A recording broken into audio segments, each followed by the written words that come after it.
Good morning students. पिछले lesson में हमने मेहनत करने वालों की हार नहीं होती के बारे में पढ़ा, यानी परिश्रम के महत्व के बारे में जाना है। आज हम आपको थोड़ी प्रकृति का आनंद उठाने के लिए प्रकृति की गोद में ले चलते हैं। तो बच्चों, गर्मी की छुट्टियों में आप कहाँ जाना पसंद करेंगे? कहाँ जाना पसंद? पर्वतीय स्थलों पर। क्यों जाते हैं पर्वतीय स्थलों पर? क्योंकि पर्वतीय स्थल के उधर जाने से हमारा तन और मन प्रसन्न हो जाता है, ठीक है ना। हमें मानसिक शांति मिलती है पर्वतीय स्थल पर, इसलिए हम पर्वतीय स्थलों पर जाना पसंद करते हैं। तो क्या होता है, भारत में भी कश्मीर से कन्याकुमारी तक अनेक प्राकृतिक स्थल हैं, जैसे मिजोरम, नागालैंड, शिलांग, कश्मीर, राजस्थान का प्रसिद्ध माउंट आबू, सभी जानते हैं, इससे सभी रूबरू है।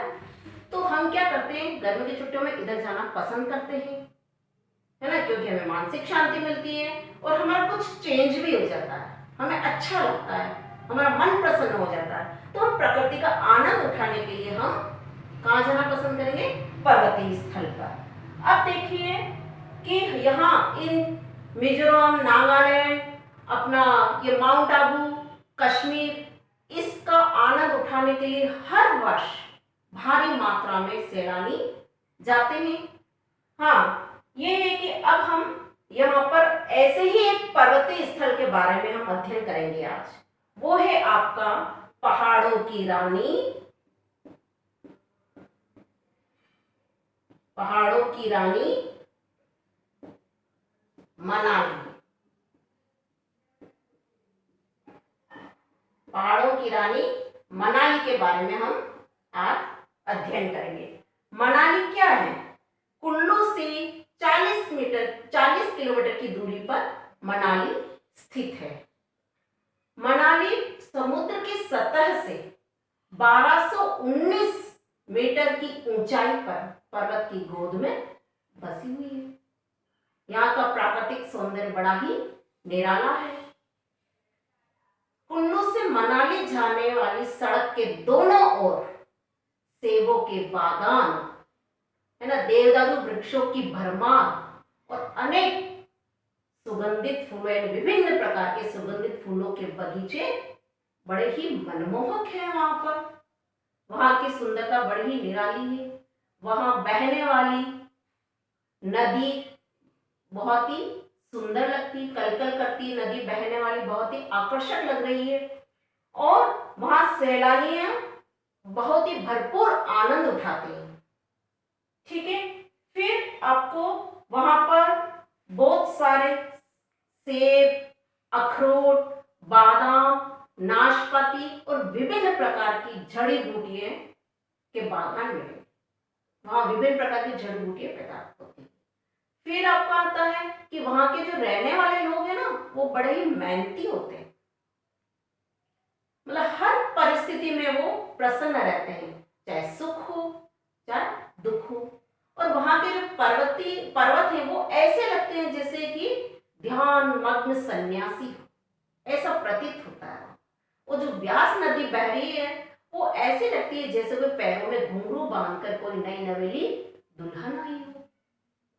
तो मनाली का प्राकृतिक सौंदर्य बड़ा ही निराला है।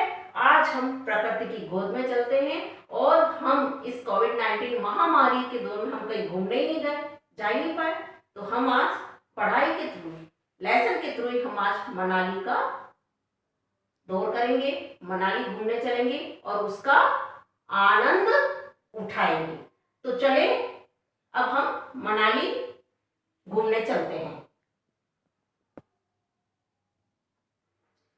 स्टूडेंट्स, मनाली के अंदर भगवान महर्षि मनु की पावन भूमि। मनाली क्या है? महर्षि मनु की पावन भूमि है। और मनाली के गांव के सबसे ऊपरी भाग में भगवान मनु का साफ सुथरा छोटा सा मंदिर है, जिसमें काठ की मूर्ति भी है, जिसको देखने के लिए लोग जाते हैं। और मनु ने मनुस्मृति नामक ग्रंथ की रचना की, हिंदू धर्मशास्त्र के ग्रंथ की रचना की है। तो अब हम मनाली पढ़ेंगे, उसके पहले हम शब्द के अर्थ जान लेते हैं। मनमोहक, मन को अच्छा लगने वाला, मन को मोह लेने वाला। अबाध, निरंतर, अबाध गति से, बिना बाधित, बिना बंधन के। सैलानी, पर्यटक जो घूमने आते हैं उनको हम सैलानी बोलते हैं, पर्यटक बोलते हैं। ओझल, गायक। निनाद, शब्द। नैसर्गिक, सहज या स्वाभाविक। परिवेश, वातावरण। सुरम्य, मनोहर। निहारना, गौर से देखना। अविराम, लगातार, बिना विराम के यानी बिना विश्राम के। उच्छल, तरंगित। निघंटु, ये वैदिक शब्दकोश है। दुर्गम, कठिन। अब हम पाठ का वाचन करते हैं, ठीक है।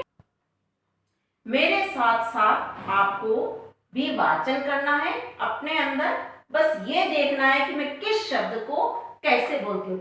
सबसे पहले तो आप अपने बुक के जहां से मैं रीडिंग करूंगी वहां पे उस पाठ के वहां पर दिनांक 27/7/20 डालेंगे।